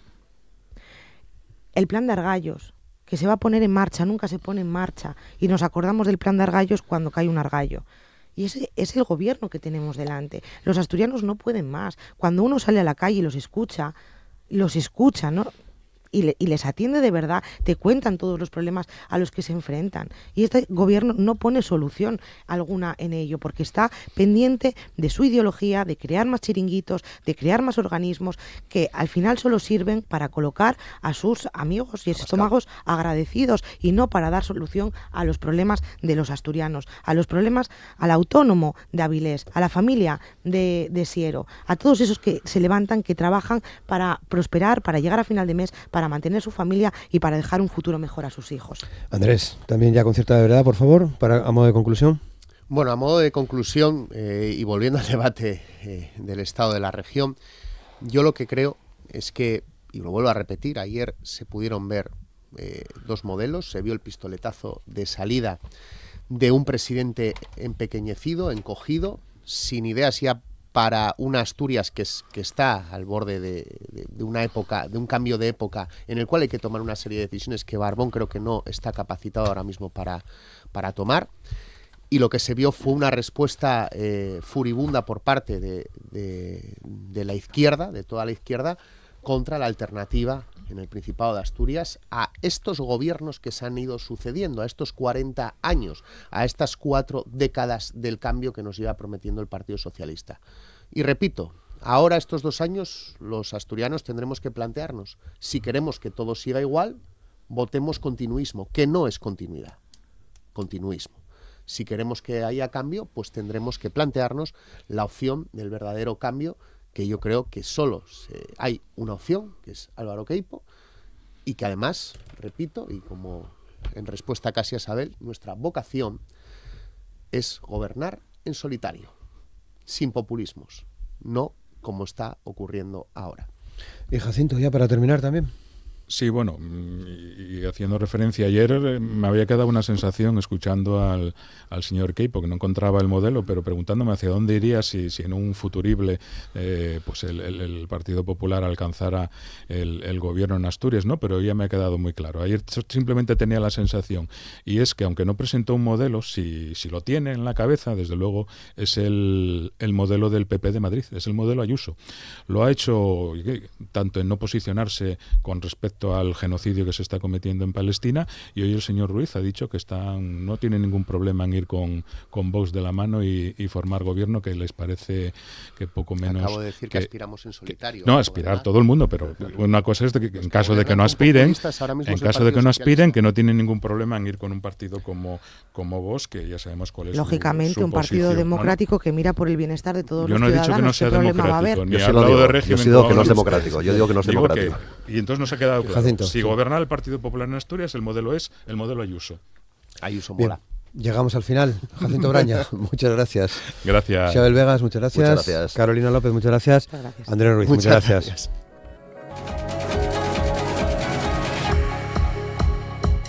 Hoy en la entrevista Asturias al Día hemos invitado a compartir espacio con nosotros, a compartir conversación a Santiago Martínez. Es profesor de arte, es crítico de arte, es comisario de exposiciones, y solo por mencionar algunas cosas, porque hace, me han dicho, muchas cosas. Y en muchos ámbitos, pero fundamentalmente en este terreno cultural, en este terreno del arte. De hecho, hoy vamos a hablar de dos interesantes exposiciones, Lo que es eterno y Gesto y materia. Santiago Martínez, ¿qué tal? ¿Cómo estás? Buenos días. Bien, buenos Muchas días, gracias Roberto. por acercarte. Gracias por invitarme. Y para compartir con nosotros esta conversación, Sí. que no dije ninguna mentira, ¿no? Haces un montón de cosas, ¿no? Bueno, sí, yo creo que la vértebra de todo, lo que vertebra todo es la educación, ¿no? Soy profesor de arte, entonces desde ahí fui abriendo nuevos senderos, porque me di cuenta de que había que llenar ciertos huecos, yo creo, tanto desde la perspectiva de cómo hay que montar una exposición o qué temas pueden ser interesantes, ¿no? para la sociedad, y por eso me empecé a dedicar al mundo del comisariado, me interesa el arte contemporáneo especialmente. Siempre desde el aula veía con los estudiantes el poco interés que había hacia el arte contemporáneo, y es algo que siempre me sorprendía, ¿no? Porque digo, bueno, ¿cómo es posible que nuestro arte, ¿no? lo que nos rodea, sea lo menos entendible o lo menos admirado, incluso lo rechazado? Entonces, eso es extensible a la sociedad en general, que cuando van a ver una exposición de arte contemporáneo pues suelen arrugar mucho el morro, ¿no? Y entonces me puse como un reto de trasladar a otros ámbitos, como el del mundo del comisariado, y crear un tipo de proyectos con un espíritu un tanto pedagógico, didáctico, y luego también, bueno, la parte de la crítica de arte, porque bueno, eso también me ha interesado mucho, ¿no? Aportar mi visión sobre una exposición o sobre un proyecto. Es verdad que decías, ¿no? Que ante una exposición de arte contemporáneo la gente se arruga, ¿no? Sí. Y a veces hasta como con miedo, ¿no? Incluso tengo la sensación que muchas veces no se va por ese, que cuántas veces lo dirías, ¿no? Es que yo eso no lo entiendo, no sé qué me quieren decir, ¿no? Sí, yo ¿No eso es más fácil dejarse llevar, en cualquier caso? Bueno, parece que no. Pues debería ser más fácil, ¿no? Parece que no. Yo creo que hay una parte de sensibilidad que todo el mundo tenemos, ¿no? Unos más desarrollados, otros menos, y hay una parte de intelectualidad. Y el arte contemporáneo tiene mucho de intelectualidad y claro, requiere de una dedicación, digamos, teórica y conceptual, y parece que este mundo tan rápido y tan cambiante y tan del espectáculo, ¿no? Y tan así, pues no, esa parte de pararse, pensar, reflexionar, parece que no está con nosotros, ¿no? Y entonces, bueno, por eso yo creo que los proyectos que planteo, estoy muy ligado a la asociación Atelier, y bueno, la filosofía que tenemos es un poco llenar esos huecos que creemos que frente o al lado, ¿no? de las exposiciones, digamos, más convencionales o con más peso de nombres y renombres, creemos que acercar el arte contemporáneo de los artistas cercanos que nos rodean, pues es necesario, y creo que no se suele hacer. Bien, bueno, pues hay dos exposiciones, como decíamos, creo que nos vamos a meter ahora en ellas, Santiago. Vamos a empezar por Lo que es eterno, que el título es una maravilla. El título es poesía, ¿no? Bueno, yo creo, sí, la verdad es que era un proyecto que me rondaba en la cabeza desde hace muchísimo tiempo, ¿no? Que es el tema de conectar algo que es el arte y que está presente en la prehistoria y que está presente hoy. Es decir, yo creo que si hay algún documento, algún testimonio que ha perdurado a lo largo del desarrollo de la humanidad, es el arte. Y curiosamente parece que el ser humano quiere dejar ahí su huella porque sabe que somos efímeros, ¿no? Que vamos a desaparecer, pero lo que ha quedado desde la prehistoria en las excavaciones, los restos cerámicos o las joyas, los ajuares, todas estas cosas, ¿no? Todo está ligado al mundo de la creación y del arte. Y es un documento fundamental y es eterno. Y claro, el proyecto que acabas de mencionar, que inauguramos hoy en el Centro de Arte Rupestre Tito Bustillo, en Ribadesella. 6 de la tarde, ¿no? Se inaugura a las 12, dentro de un ratico. Vale. Hay una visita contigo. Y luego hay y por la tarde, junto a los artistas, que animo a la gente que se acerque, porque es un lujo que que los artistas estén hablando de su obra, ¿no? Entonces, lo que se planteó, que lancé ahí un guante a una serie de artistas que a mí me interesan, o que desde la Asociación Atelier nos interesaban. Son artistas de distintas generaciones. Está Fernando Alba, ¿no? como un referente, o María Álvarez, Hugo Donnell, María Jesús Rodríguez, ¿no? Como artistas, Lisardo, como referentes del arte asturiano contemporáneo. Pero luego a mí me interesaba la visión de los jóvenes, las jóvenes artistas, y de ahí que Kela Coto, Elena Rato, Asaf Iglesias, Tania Blanco, y al final forman ahí un pack muy interesante, porque también lo que tiene este proyecto es que yo lanzo la idea, ¿no? Les digo yo, se hizo una visita muy especial a la cueva con los artistas para hablar no solo de las pinturas, porque evidentemente hablamos de arte, hablamos de las pinturas, pero también para hablar de la geología y hablar de otros ámbitos, ¿no? De la humedad, del sonido. Es muy curioso, ¿no? Y cómo cada artista luego lo lleva a su terreno, partiendo siempre de ese concepto que es lo que permanece, lo que es eterno. Y es muy bonita la exposición. Claro. Maite Centol también está, ¿no? Maite Centol tiene un proyecto que es muy especial, que es pintar la tierra con tierra. Me parece... además ha recurrido al mundo a la pintura, es igual la más estética, ¿no? Porque ha recurrido a lo que está pintado en las paredes con óxidos minerales, y ella ha cogido el concepto de la materia, porque lo que es eterno realmente es la materia, lo que perdura es la materia. Vemos un caballito pintado, ¿no? Un caballo pintado, pero realmente eso es materia. Y el proyecto de Maite Centol es un proyecto muy creativo, como es siempre ella, muy conceptual, como también lo es, y de una belleza tremenda. Bien, y todo ello en Tito Bustillo. Ya llama la atención elegir el sitio, es decir, esto no es fruto del azar, ¿no? Hay mucha reflexión detrás para llegar a Tito Bustillo, y sobre todo conseguir esta nómina. Santiago, enhorabuena, porque me imagino que no ha sido fácil, ¿no? Ha sido laborioso. Yo tengo mis preferencias. Son gente que nunca dice que no. No lo sé si dicen que no. Es gente que a mí me interesa. O sea, sus discursos me interesan, sus discursos como creadoras, como creadores, su manera.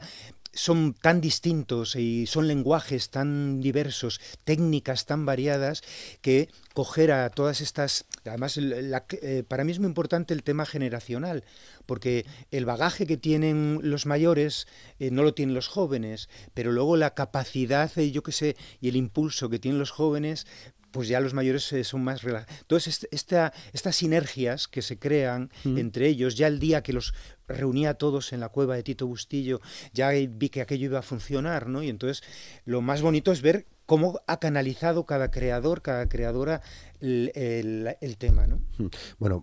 hay tiempo para verla, porque va a estar hasta el 28 de diciembre, prácticamente hasta final de año, ¿no? Es un tema abierta. Que a mí, sí, Roberto, es un tema que a mí me complace mucho, porque otros proyectos en los que participo con otras instituciones a veces son tan efímeros que todo el esfuerzo, todo el trabajo, toda la ilusión, todo lo que hay ahí invertido, que son exposiciones que duran muy poco, y esta dura bastante. De hecho lo pedimos, ¿no? Que fuera una exposición que tuviera mucho recorrido para que, como tú has dicho, hasta finales de diciembre se pueda visitar, ¿no? Claro, ¿pensáis puede ser itinerante? Porque Sí. ¿Puede ser itinerante? Sí, se ha planteado la posibilidad. De hecho, en la cueva, en la neocueva de Altamira, en Cantabria. Yo soy de ahí de Cantabria, conozco mucho. Creo que hay una expo hay una expo maravillosa de Isabel Muñoz en, Sí. en este tiempo, ¿no? Sí. Bueno, pues también hacen proyectos parecidos, o en el contexto y en el entorno de las pinturas rupestres de Altamira, en este caso, que los artistas contemporáneos realicen proyectos, ¿no? Entonces yo sí que veo que podría lanzarse el proyecto Podría haber una itinerante, ¿no? itinerancia. Sí. Decía lo de puede, Santiago, porque en ese concepto que creo entender que nos cuentas, de lo que piensas, digamos, del mundo del arte, de cómo montar una exposición, de los cursos, que luego espero tener unos minutos para hablar de ellos, ¿no? Está claro que establecéis un diálogo de la cueva con la obra de cada uno de los de artistas. cada uno de ellos, ¿no? Sí, bueno, yo... ¿Eso pasa en los museos? Bueno, no sé. O ahí nos metemos ya en un tema... No. Bueno, el museo... ¿Cómo dialoga el artista con el lugar en el que expone? Bueno, ¿hablas de exposiciones temporales o de Bueno, las exposiciones? En este caso Es más complicado. Claro. Yo lo veo más constreñido y con más limitaciones que toda la libertad que ofrece el espacio y Claro. que tenemos ahora, ¿no? Y bueno, y cuando has comentado cómo lo han derivado cada uno, cómo lo ha... Sí. Es muy curioso porque el resultado, que lo que hay que hacer es ir visitarlo, evidentemente, allí en Tito Bustillo, pero va como en dos líneas muy claras, ¿no? Los que se han centrado en aspectos antropológicos, que tienen que ver con la herramienta o que tienen que ver con la sexualidad o con los hábitos hipotéticos, ¿no? O especulativos que hay allí, y los que han derivado a aspectos más geológicos, ¿no? Bueno, me viene a la cabeza los escultores.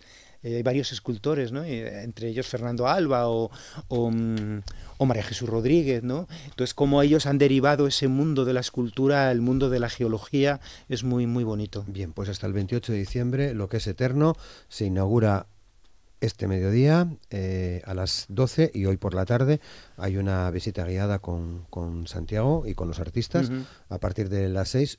En este tiempo supongo que habrá alguna actividad más también. Santiago. Sí, se van a programar visitas guiadas. Entrando en la página de Tito Bustillo, se verá cómo se han ido programando las visitas que haremos. Sí. Vale.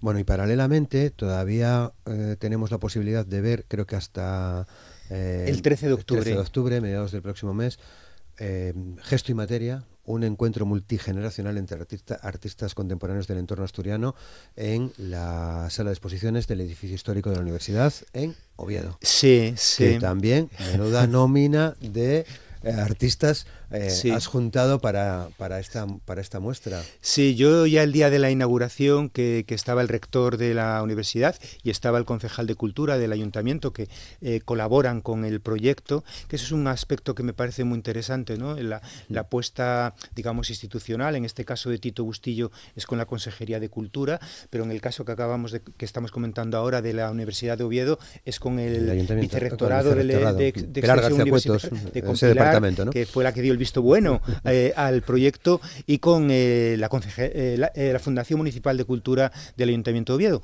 y estaba también el concejal, ¿no? Y les comentaba la importancia que tenía este tipo de proyectos, porque permiten, yo creo, Gesto y Materia, me refiero al proyecto de tal, permiten obtener, yo creo, bueno, por lo menos es lo que intentamos, obtener una visión muy amplia y creo que bastante poderosa del nivel de los artistas asturianos, porque eso es algo que a mí me sorprendió, Roberto, cuando llegué aquí. Digo, pero bueno, primero, Asturias no tiene una facultad de Bellas Artes. No. Eso ya es un detalle a tener en cuenta. Pero ¿cómo es posible que haya tal cantera y tal cantidad de artistas y tal nivel, ¿no? Y es una cosa que siempre he comentado, ¿no? Que me llama la atención, porque yo he trabajado en distintas comunidades y yo nunca había visto esta condensación de creatividad y apuesta por el arte contemporáneo, ¿no? Entonces, bueno, lo que decía de Gesto y Materia realmente nace como un complemento de una exposición que desde la Asociación Atelier hicimos hace 2 años. Geometrías. Geometrías. Bien. Entonces, ¿cuál es la intención? Que realmente se ha convertido como una especie de proyecto que va encadenándose, pues dar una visión general o amplia de los geómetras asturianos en aquella ocasión, ¿no? Entonces, seleccionando artistas y seleccionando obras de esos artistas, que esa selección la hice yo, pues yo creo que lo que se obtuvo en geometría será, joder, vaya nivel que hay aquí en el ámbito de la abstracción geométrica, ¿no?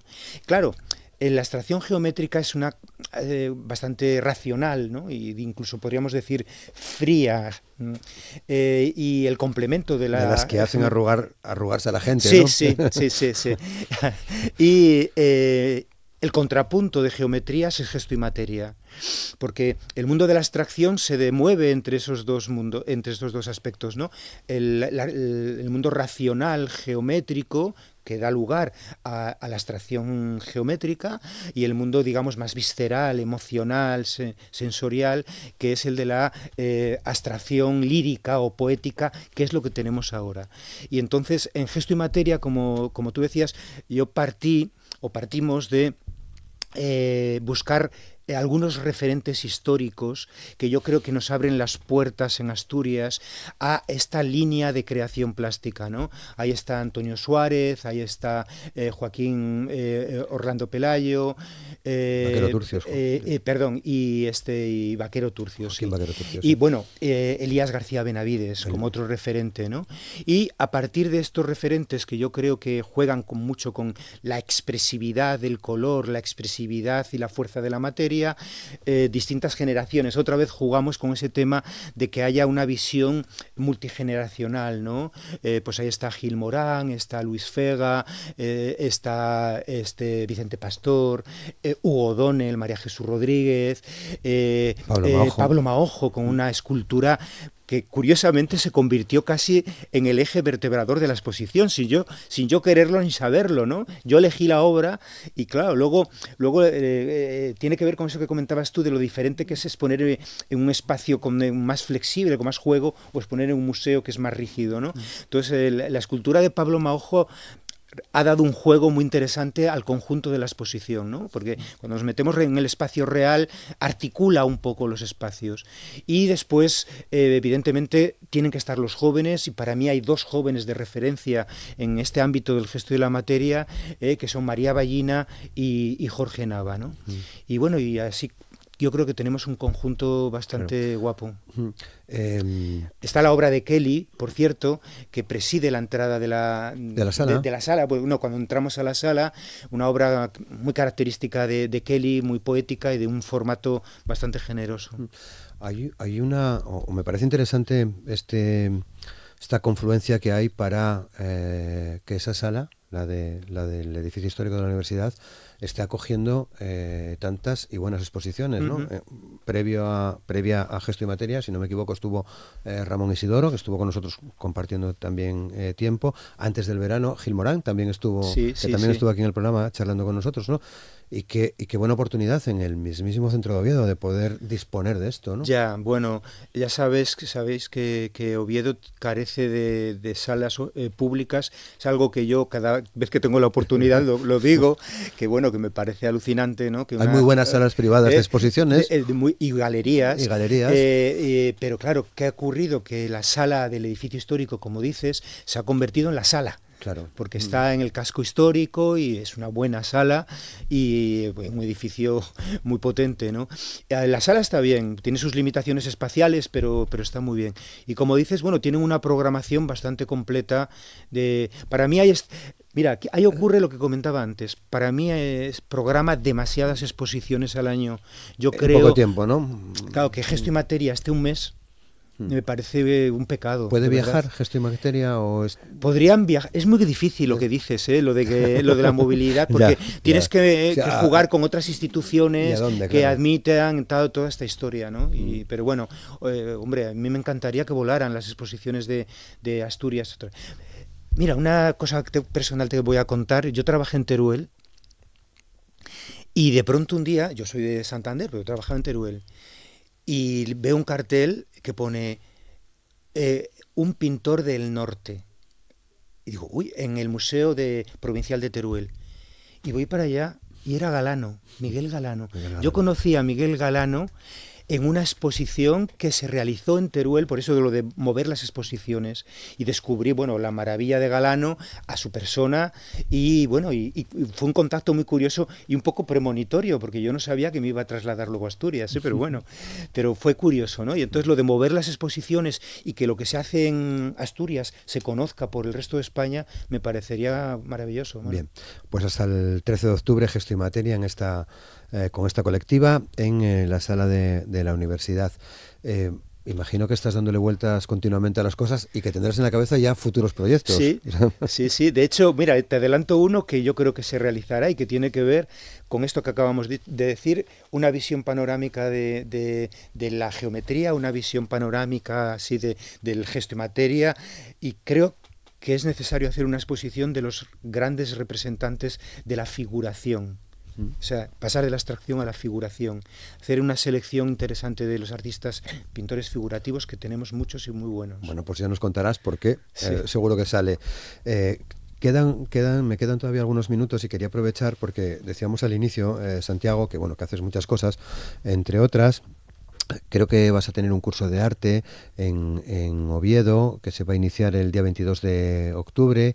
La matrícula se abre la próxima semana, el día 1 de octubre, ¿no? Y son cursos también intergeneracionales, entiendo, para todo el mundo, ¿o cómo? Bueno, mira, va hilado con lo que decía Sí. de lo que yo observé con los estudiantes, ¿no? Primero este rechazo hacia lo contemporáneo, y luego que se vive el arte de una manera muy superficial y muy rápido, se consume todo muy rápido, ¿no? Y el arte Es un objeto de consumo, el es arte. un objeto, bueno, es un objeto de consumo, sí, claro que lo es, de disfrute, de consumo, pero de permanencia, es eterno el arte. Entonces, bueno, yo tengo mi rollo con el tema de tanto espectáculo y tanta exposición inmersiva, todo eso que se consume y se acabó y te olvidas de ello. El arte no es eso, el arte no tiene eso. El arte tiene algo que permanece, ¿no? Y que yo creo que es esa parte no solo emocional y sensorial, sino intelectual, que el artista ha depositado ahí, ¿no? Yo creo. Entonces, bueno, los cursos tienen que ver con esto, ¿no? Con trasladar a quien quiera matricularse, jóvenes, mayores, a charlas de arte, que aunque yo soy especialista en arte contemporáneo, porque realmente mi especialidad es lo contemporáneo, estos cursos que se imparten plantean cronológicamente, ¿no? Pues periodos distintos, ¿no? El curso de Rarum, que es que comentas, que se va a iniciar en Oviedo, que se está impartiendo ahora en Santander, y que realmente tiene un planteamiento que a mí me interesaba por otro lado. Cuando estudiabas arte, estudiabas a los grandes iconos, estudias a Miguel Ángel, estudias a Bernini, pero tú no estudias a Artemisia Gentileschi, por ejemplo, o tú no estudias a Sofonisba, o muchas mujeres que quedaron ahí en la sombra, ¿no? Entonces es raro que esas mujeres quedaran silenciadas, y por eso lo de Rarum tiene que ver con recuperar a ciertos artistas y darles un protagonismo y ponerles un poco en su espacio también. Muy bien, pues ¿qué hay que hacer para matricularse? Nada, buscarlo en... No, porque la matrícula de Rarum en Oviedo, que lo realiza la Asociación de Amigos de la Biblioteca, es en directo, o sea, hay que asistir allí y bueno, se crean unas colas. Ah, vale. El día 1, el día 1 quien quiera allí, a las 5 de la tarde. Ah, vale. Bueno. Así es. El que llegue antes, pues entrará. Recordamos que hoy se inaugura Lo que es eterno, que tenemos Gesto y Materia en la sala de exposiciones de la Universidad en Oviedo. Lo que es eterno en el Centro de Arte Rupestre Tito Bustillo de Ribadesella hasta finales de mes. Espero que vengas más veces. Bueno, invítame, Roberto, y yo aquí vendré gustoso. Cuenta con ello porque creo que podemos charlar mucho del arte contemporáneo y de, no sé, primero que pienso que muchas de las buenas reflexiones que se pueden ver hoy están vinculadas al arte, al arte contemporáneo, y así le vamos quitando un poco de miedo a todo el mundo, ¿no? A ver si es verdad. Muchas gracias, mucha suerte, Santiago. Gracias, un placer, Roberto. conocerte, gracias.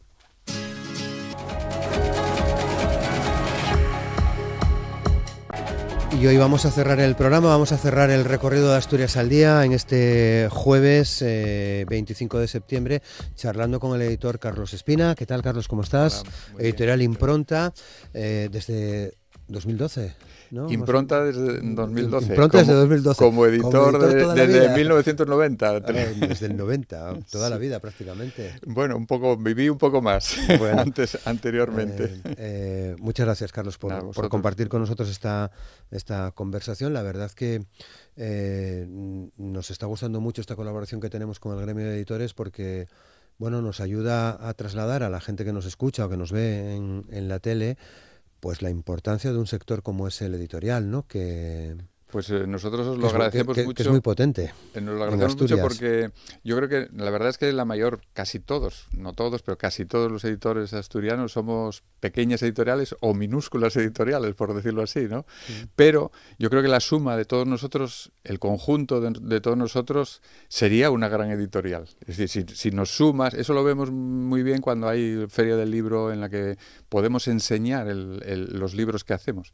Porque la dificultad mayor que tenemos los editores pequeños es precisamente que se nos vea, por eso os agradecemos mucho estas oportunidades. Claro, porque cuesta competir, ¿no? Claro, nosotros no tenemos medios, digamos, para hacer publicidad pagada ni capacidad de difusión.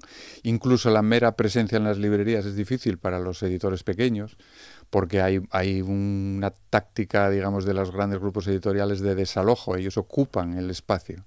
O sea, hay grandes grupos que tienen incluso cadenas de librerías propias, como Grupo Planeta y la Casa del Libro y demás, que tienen librerías, sí, en las que podemos entrar, pero en pequeños rinconcinos y muy poco tiempo. Entrar sí, pero no te pases, ¿no? Exacto, quédate ahí. Exacto. Conoces, por tanto, este mundo, como dices, desde 1990. Me imagino que ha cambiado mucho y creo que para mejor. Sí, a ver, no todos los cambios son positivos, evidentemente, porque... es verdad que ahora es mucho más fácil ser editor que hace unos años, sí, por una razón técnica, ¿no? Ahora la labor del editor, resumiendo mucho, es coger un original que tiene un autor, convertirlo en un libro y hacer copias de ese libro y ponerlas a disposición del público, ¿no?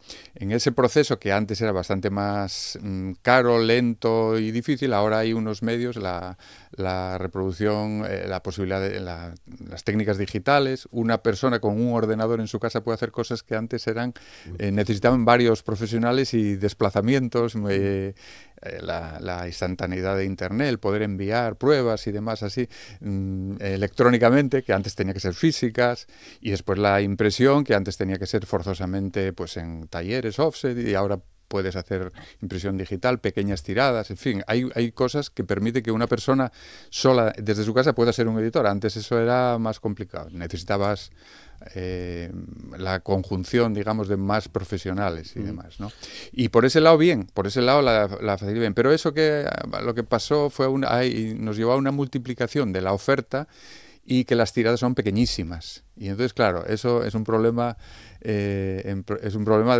después de amortización, ¿no? del coste, del trabajo y demás, porque con tiradas muy pequeñas se dificulta, digamos, el retorno de la inversión, por pequeña que sea. Bien, bueno, Impronta Editorial desde 2012 es un proyecto en el que está contigo también Marina Lobo. Editáis castellano y asturiano. Vienes de la edición en Jingua, ¿no? Vienes de la edición en asturiano, en parte, ¿no? Sí, con libros del Peche. No, siempre lo alternamos, ¿eh? Sí. Siempre Marina y yo fuimos socios siempre, digamos, en realidad la editora es ella. Sí. Ella es la editora, la que se ocupa de la factura de los libros, de la parte de diseño, de maquetación y demás. Yo soy un poco agente para asuntos exteriores, prácticamente. Un poco así, ocasionalmente. Pero sí, siempre desde Libros del Peche alternamos siempre los del asturiano y castellano, porque la vocación que tenemos, digamos, de hacer y difundir la cultura asturiana, pues incluye lógicamente las tres lenguas del territorio asturiano, ¿no? Y después tampoco nos pusimos nunca fronteras. Tenemos las limitaciones propias que te comentaba antes de las dimensiones y la capacidad y demás, pero no nos ponen fronteras. Desde siempre publicamos libros en castellano que difundimos fuera en la medida de nuestras posibilidades, y que, bueno, en algún caso, como el caso de la poesía completa de Basilio Fernández, fue Premio Nacional de Poesía, y otros libros tuvieron buena acogida. buena acogida crítica, vamos a decirlo así, porque bestseller nunca tuvimos ninguno, no. Pero sí, desde siempre, tanto Libros del Peixe como ahora en Impronta, casi 50-50, casi la mitad de la producción en asturiano y la mitad castellano, más o menos sin haberlo planeado así, pero más o menos es lo que... Y con pilares básicos, es decir, mencionabas poesía, que creo que es una de vuestras líneas, ¿no? Sí, desde siempre. Y desde hace como 4 o 5 años tenemos una colección que llamamos Poetas con Impronta, porque siempre hemos publicado autores, poetas, digamos, en libros sueltos, libros recopilatorios, obras más o menos completas, como el que comentaba de Basilio Fernández, el que publicamos hace 2 años de nuestro añorado Xosé Volado, de Xoán Bello, publicamos La vida perdida, que fue la primera antología que se publicó suya, Miguel Rojo, en fin, otros, Pablo Antón Marín Estrada. Esos son los nombres de los que publicamos libros, vamos a decir, como obra completa, entre comillas, porque era completa en ese momento, lógicamente son gente que hace algunos no están entre nosotros, pero otros siguen escribiendo y demás. Pero desde hace unos años hemos creado una colección que se llama Poetas con Impronta, en la que llevamos publicados 15 títulos, va a salir ahora el 16, que recogen un poco lo mejor de los mejores poetas universales, ¿no? Entonces ahí publicamos a Shakespeare, Fernando Pessoa, Machado, Machado, Whitman. Recientemente, los últimos que hemos publicado es uno de Quevedo. Soy un fue, un será y un es cansado. Y uno que puede sorprender un poco que lo hayamos incluido, que es de Ramón de Campoamor. Pero yo creo que va a sorprender agradablemente, porque de Campoamor tenemos todos una visión un poco de un poeta un poco antiguo, trasnochado, un poco machista, y es una visión que hay que revisar, porque claro, hay una parte de realidad en eso, ¿no? De persona, de un hombre muy conservador y demás. Pero va a sorprender porque, como hacemos lo que ocurre con la poesía y con los poetas cuando pasa el tiempo, es que muchos tienen ya una pátina amarillenta, ¿no? Y cuando ya van pasando las generaciones hay poetas que gustaron mucho y que parecen más antiguos. Incluso el propio Machado, que es un poeta que se sostiene bien, tiene partes que hoy en día no gustarían nada a los jóvenes. Seguramente todo esto de la tierra soriana y estas cosas y tal, a lo mejor no les interesa mucho. Pero se hace precisamente estas antologías porque se recogen, digamos, lo que es ahora mismo para un lector actual, especialmente si es un lector joven que se introduce en la poesía, lo que resultaría más atractivo. Más atractivo. Es una manera de enganchar a la gente en la poesía con lo mejor de los mejores, por decirlo así, ¿no? Y el caso de Campoamor es muy... Si me permites, voy a leer un poema muy breve, como muestra, como una muestra muy porque lo bueno que tienen las antologías, seleccionas efectivamente lo que decíamos que puede enganchar mejor. Voy a leer un poema. Campoamor tiene varios registros, un registro así muy sentencioso, otro muy amatorio, muy tardorromántico, y después tiene el humorístico, que el humorístico es el que mejor funciona. Pero en este caso voy a leer uno que no es de estos. Se llama Avisos del cielo. Bella estación, todo a gozar con vida del placer sin medida. Mas, ¿qué es eso que vuela? Una hoja que cae y nos revela la nada de las cosas de la vida. Esto ahora que estamos en la estación otoñal es un poema que perfectamente pudo haber sido escrito por Emily Dickinson o por un poeta o por otro tipo de poetas, ¿no? Los poetas esconden todos un cofre de tesoros que este es el de Campoamor, que se llama De todo lo visible y lo invisible. Hay una cosa que me gusta mucho de las editoriales y en particular de Impronta, que es cómo conseguís marcar una línea muy reconocible de vuestros libros, ¿no? No hay portadas iguales, evidentemente, pero sí tienen todos vuestro sello en este caso, ¿no? Sí, el trabajo muy reconocible. Ese caso es el de Marina Lobo. Ella, de hecho, aparte de diseñar, digamos, las cubiertas y demás, claro, tienes que diseñar a veces colecciones, como el caso de que identifiques una línea, así a un golpe de vista, ¿no? Ella ha hecho, bueno, ha diseñado todas las colecciones de Impronta, pero también para otras editoriales, ha hecho trabajos, incluso diseñando colecciones pues para TREA y para cosas de la Universidad de Valladolid, de la de Oviedo y de otros sitios, ¿no? Y tiene un reconocimiento en este campo porque es verdad que eso para la identidad de una editorial es fundamental. Fundamental. Si ya cuesta estar, exacto, ¿no? Exacto, lo poco que se vea, que se vea en un golpe de vista. Sí, y hay una diferencia muy clara, porque ahora mismo ya ves que los bestsellers y demás usan mucho la fotografía, y ahora cada vez más la fotografía tratada con procedimientos de IA y de inteligencia artificial y todo eso. Esto es todo lo contrario, esto es un trabajo artesanal. Exacto, artesanal, y vamos a decir, en el fondo tiene, yo creo que tiene mucho más valor, ¿no? A ver, yo creo que va a resistir más el paso del tiempo. Vale, sí, más que valor, efectivamente. Resiste mucho mejor. Yo creo, eso espero. A mí me da que sí.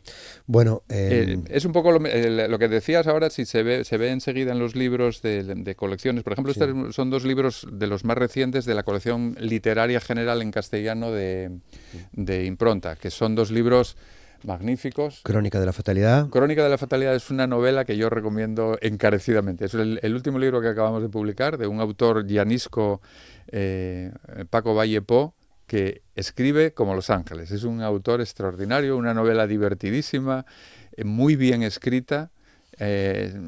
Seguramente si fuera publicada por una gran editorial con promoción sería un éxito seguro, porque, bueno, es una novela de la que, porque es muy reciente, pero sobre todo por lo fruitiva que es que es su lectura, lo bien escrita que está y lo bien acabada que está, yo recomiendo mucho. Crónica de la fatalidad. El que quiera disfrutar de una buena novela tiene ahí una oportunidad. Y es una de vuestras últimas. Es la última en castellano o penúltima, sí.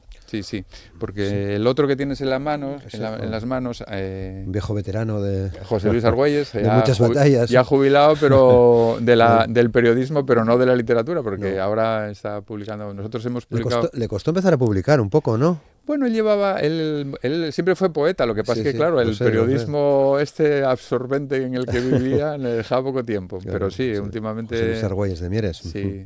Y ese es un libro en el que se recogen una muestra, porque claro, tantos años trabajando en periodismo cultural, él es uno de estos periodistas culturales modélicos, de los que quedan muy pocos, porque claro, el periodismo hoy en día no deja mucho espacio. Si nos metemos en ese asunto. No deja mucho espacio, bueno, es la realidad, no deja mucho espacio, pero no pasa con todos los periódicos, incluso los nacionales, casi no hay sitio para ese tipo de periodismo. La profesión en general. Exacto. Pues, entonces ahí recoge sus trabajos sobre escritores, pintores, cineastas, escultores, gente del mundo de la cultura asturiana durante los últimos 25 años. Es una selección, podíamos haber... Solo viendo los títulos de claro, los, son de los capítulos. Artículos sobre los más relevantes personajes, porque él defiende la teoría de que Asturias siempre ha estado en crisis, especialmente desde los años 80. Siempre está en crisis, pero dice él, pero en la cultura no. La cultura...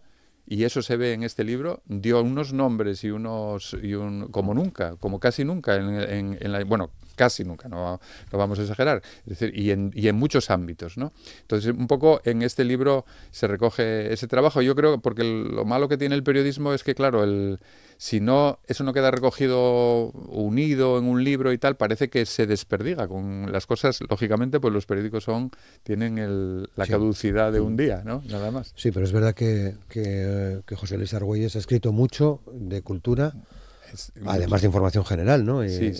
Mucho y bien. Sí. Como poeta. Y además muy bien, porque escribe muy bien. Y después él sigue construyendo su obra poética, porque va publicando muy poco a poco libros yo creo que lo que les pasa muchas veces a la gente que destaca en un campo, les cuesta destacar en otro.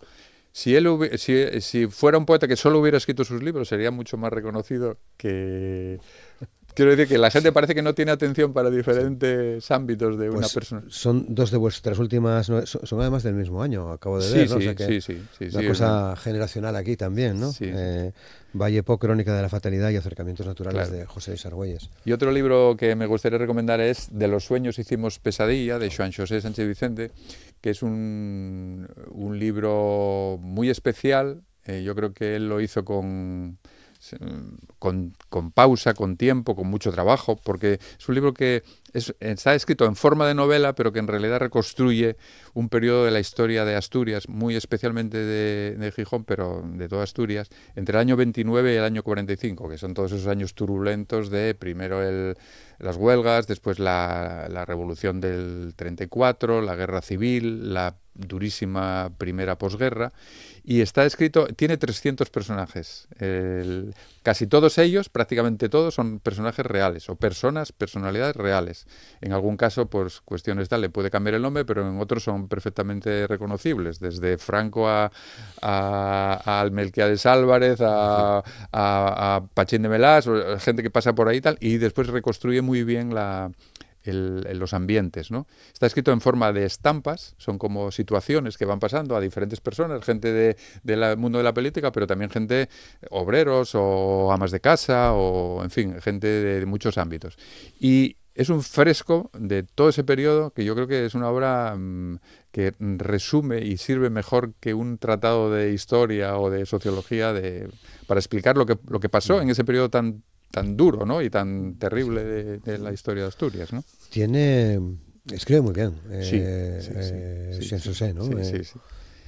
Y si te parece, ahora cambiamos de lengua y pasamos al territorio. Otra de las líneas de impronta, el asturiano, ¿no? Publicar en asturiano. Efectivamente. Publicamos de algún libro, muy pocos en neonaviego, porque no lleva tampoco el nuestro territorio, pero sí publicamos un par de libros, 3 libros de Cristóbal Ruitiña en el gallego asturiano, en el neonaviego, que compañero de esta casa, además. El Batallón Galicia, y estamos acabando de publicar uno que vamos a promocionar ahora, que se llama El asesino de Sargadelos. Ya hablaremos de él en breve. En la parte asturiana tenemos también, como pasa en asturiano, varias líneas, ¿no? La fundamental es la colección literaria que llamamos Carta Blanca, que es esta colección en la que llevamos publicados unos 30 y pico libros que son de diferentes autores asturianos. Yo voy a traer el último, para que no se me enfade ningún, traemos el último, que es una novela viendo de quién es una novela de Isidoro Villa Costales, Dípteros, que es una novela de género en la que vuelve a aparecer el teniente Corripio, que es el protagonista de una novela anterior que se llamaba Pielgos de Llercia, una novela que transcurre en una villa trubiana, creo que se llama Trubiana, que puede ser Trubia, puede ser por la Pola, puede ser una villa de tal, y que está también escrito con el asturiano natural que tiene el escritor poleso Isidoro, y del que llevamos nosotros publicados en esta editorial varios libros, ¿no?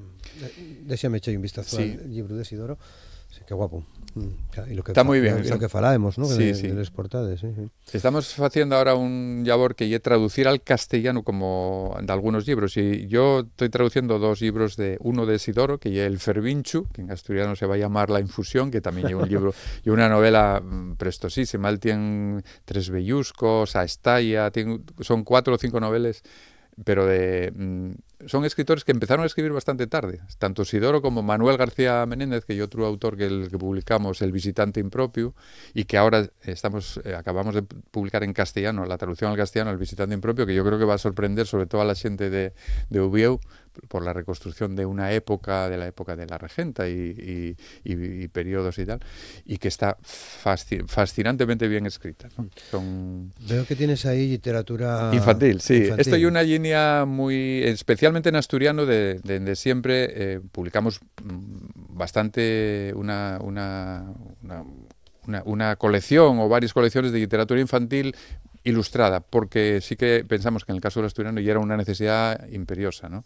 Que los niños y niñas, cuando empiecen a leer, puedan decidir si lo que la Caperucita o la Capiellina la quieren leer en asturiano o en castellano o en los dos, no que tengan que leer forzosamente, porque hay una generación, la nuestra, tal, que tenemos un extrañamiento, porque para nosotros los cuentos son La Sirenita, Caperucita, El gato con botas, o sea, sí, en castellano, en castellano. Y cuando los ponemos en asturiano hay un proceso de extrañamiento, como la gente, eso y el gato con botas, ¿no? En asturiano y el gato con botes, o el gato de botes. Entonces, los niños de esta generación que tuvieron la oportunidad de empezar a leer en asturiano van a poder, digamos, empezar a consolidar esos mitos, esas fábulas, esos cuentos y demás, en la lengua suya, y después leerán lo que quieran, pero que tengan esa oportunidad. Entonces, estas colecciones en las que nosotros llevamos publicados los cuentos clásicos, esto lleva una reedición, Capiellina Colorada, ya tiene unos años, es decir, una versión que hicimos nosotros del cuento de la Capiellina, pero en la que metemos también al gato con botes. Hay un mix de los dos cuentos. Un cameo, ¿no? Que Exactamente. Muy buena expresión, porque eso lleva una técnica, que usaba mucho Gianni Rodari, un especialista en tal, de meter en un cuento extrañamiamientos, ¿no? Cosas de tal. En este caso los cameos, y este gato con botas aparece también en la versión que tenemos de Les Siete Cabrites y de otros cuentos. Hicimos también versiones de Ricinos d'Oro, del Coriu Feu, que hay y todos con ilustradores asturianos.